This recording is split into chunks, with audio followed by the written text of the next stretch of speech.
everyone, thank you so much for the opportunity that has been given to us. Now we are from group 3. We are going to present our video presentation about ex post facto research design. The content of our video presentation are: the first is article explanation, and then the theory of research, the ex post facto research design. There are the definition, the characteristic, and so on. So let's just start with the first point, the article explanation, based from the article that we have chosen related to the ex post facto research design.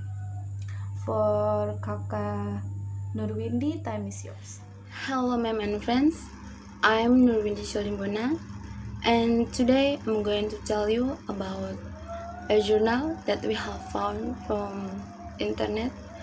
This journal related for our topics in ex post facto design, and the title of this journal is College Level Second Language Courses and Creative Thinking Skills and Ex Post Facto Study. We know that ex post facto study, or after the fact research, is a category of research design in which the investigation starts after the fact has occurred without interference from the research. And from this journal, the aim of this qualitative ex post facto research study is to explore whether college students in the United States who have successfully completed college level second language courses perform better than those who have not completed such coursework. In the alternate use of testing in the fluency domain, flexibility, originality, and elaboration. According to Fogg, the difference between the quantitative and qualitative research method is the way data are collected and analyzed. A quantitative research method is the most appropriate method for this type of research study because this research is based on numerical data that would be collected using the alternate use test. The ex post facto research design was chosen for this study in accordance with the definition of the ex post facto design by Black. An ex post facto study aims to determine the causes and affect relationship between two or more variables. The independent variable in this research study, which is the successful completion of college level second language course among college learners, is an event in the lives of the participant that has already occurred and cannot be changed. The sample size consisted of 160 participants, of whom 18 were full-time college learners who successfully completed second language courses. And the Manafat test results show that there is no significant difference between group performance. The sum results, which are used to answer research questions and test hypotheses, indicate a statistically strong difference between mean score that exists only in the flexibility domain, and which suggests further than that a statistically significant difference between mean score does not exist in the domain. Fluency, originality, and elaboration. It is important for research to understand that the majority of the participants in the group who completed the second language course were students who took fewer than 4 second language courses. This group consisted of 18 participants, of whom 46 completed 1 second language courses, 24 completed 2 courses, 4 completed 3 courses, 5 completed 4 courses, and 1 completed 5 courses. A new research study has been recommended with more participants in both groups. Particular attention will be paid to the selection of participants completing second language courses so that the number of participants completing 1 or 2 second language courses is the same, or approximately the number of those completing 3, 4, 5, or more. That's all for me. Okay, so based on the article, we have found some theory that related with ex post facto design, such as the definition, the characteristic, the strength, and also the weaknesses of ex post facto design. So firstly, I want to explain about the definition and characteristic first. So what is ex post facto design? Ex post facto means what is done afterwards or after the fact. So ex post facto design is a research design where the research will be carried out after the incident or the facts has already occurred. It means that the researcher will make the research or will start the investigation when the facts has already occurred without interference from the researcher. The aim of the ex post facto research is to find the causes that support changes in behavior, symptoms, or phenomena that caused by events, symptoms, behavior, or things that cause the changes of the whole independent variables. So there are also some definition from the experts, such as Kerlinger in 1974 and Tuchman in 1972. So Kerlinger said that the ex post facto research is a research in which the independent variable or variables has already occurred, and the researcher will start with the observation of a dependent variable or variables. While Tuchman said that the ex post facto research is an experiment that the research will examine the effect of naturalistically occurring treatment after the treatment has occurred rather than creating the treatment itself. So from the definition and the aim, the point is the ex post facto design is a research that examine the past occurrences in order to understand a current state. Okay, maybe that's about the definition. Next is about the characteristics. So there are 4 characteristics of a ex post facto design. Such the first one is the independent variable cannot be manipulated. So it means that the independence variable of the ex post facto research cannot be created or cannot be changed by the researcher, because the independence variable is a fact that has already occurred by itself. So the example of independent variable that cannot be changed, such as age, gender, educational level, and etc. So the second characteristic is less costly and consuming time to conduct.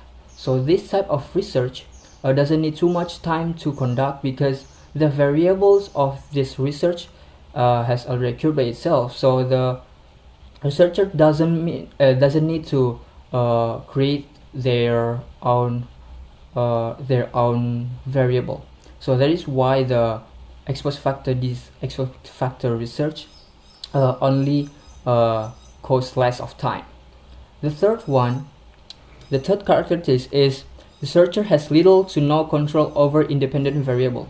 So like I said before, the independent variable cannot be changed by the researcher because it has already occurred by itself. So that is why the researcher will not have control over the independence variable. So the last characteristic is flexible by nature. It means that the facts or variable of the incident can change by over the time.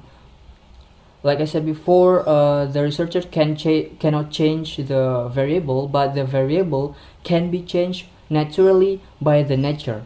So those are the characteristics of ex post facto design. So the next one is about the strength and the weaknesses of ex post facto design, and it will be explained by my friend Jolie. Thank you. Now I will explain about the strengths and weaknesses of ex post facto research design. Well, the strengths is first, suitable for a circumstance that cannot be done by research experiments, such as A. If it is not possible to select, control, and manipulate variables for the study of direct causal relationships. B. If controlling for variations except one single independent variation may be very unrealistic and artificial, preventing normal interaction with other influencing variables. C. When laboratory controls for various research purposes are impractical, too expensive, or ethically questionable. The second is show cause and effect relationship. It means information about the nature of the phenomenon, what happened, with what its occurrence, under what conditions that the phenomenon occurs, and in its sequence and patterns as to what phenomena occur. Third, advanced statistical techniques make ex post facto designs more resilient. It means improving techniques, statistical methods, and designs with partial control of features in recent years. This study has been more and more maintained. B. Weaknesses of ex post facto research design. First, lack of control for independent variable and randomizing subjects. Second, never certain if causative factor has been included or identified. Third, may be regarded as too flexible. So, based on the content explanation of our chosen article and also the theory of ex post facto research design, now I will try to relate the two of it in a few points. The first one is ex post facto research is a research design where the research is carried out after the incident or fact has occurred. According to Black 1999, an ex post facto study is a type of study where researchers have limited control over the independent variables because it is usually a life event or life experience of the participant that cannot be manipulated, unlike in studies with an experimental design. So in the article that we have chosen, in that research study, control over the independent variables are limited because participants in college level second language courses cannot directly controlled and manipulated by the researcher. Participation in college level second language courses is directly controlled by the